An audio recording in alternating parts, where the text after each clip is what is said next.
So here's my camp setup. I was going to do a hammock between this tree and that little oak over there, but it just wasn't working out, so I opted to do this. You can see I got my dog in there. She's tied off to the left. I've got a little fire going just to kind of kick some smoke up. A good stash of firewood. It's not really meant to last me through the night. It's just, if I have to, I can, get up and stoke it up, but I think I'm going to be plenty warm. I cut a sapling and wedged it into here and just tied this up. Nothing fancy, it's just wrapped around, tied on, and then this is the ridge down to there, and it's tied to the bottom of the same ridge pole, and then this is just a loose bit here that I had to cut out of my way, and I'm using that as just a little bit of a natural windbreak.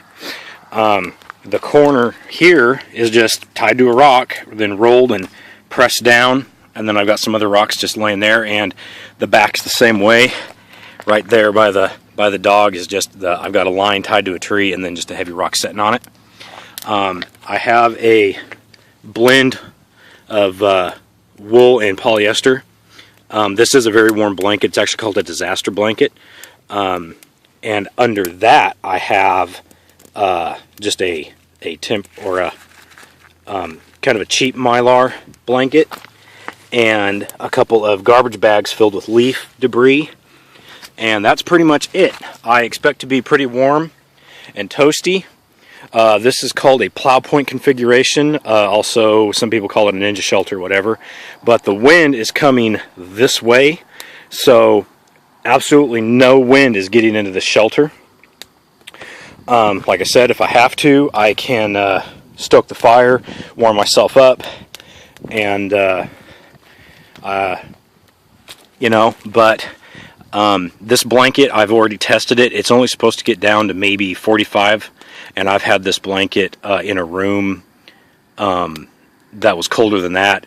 It was the dead of winter, and I had the window open and a fan blowing, and I wrapped myself up in it, and it was very comfy.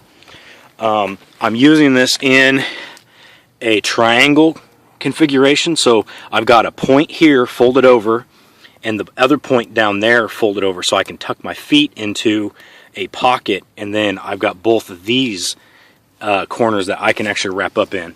And then if I get really cold, I'll just pull the dog in with me. But she should be fine right there too. She can get under the shelter right here at the head. I fit in here very easily. But anyways, that's my setup for the night. So I'll probably give you an update in the morning. Maybe I'll have you join me for breakfast, or I'll have you at home with a lame excuse of why I copped out. So anyways,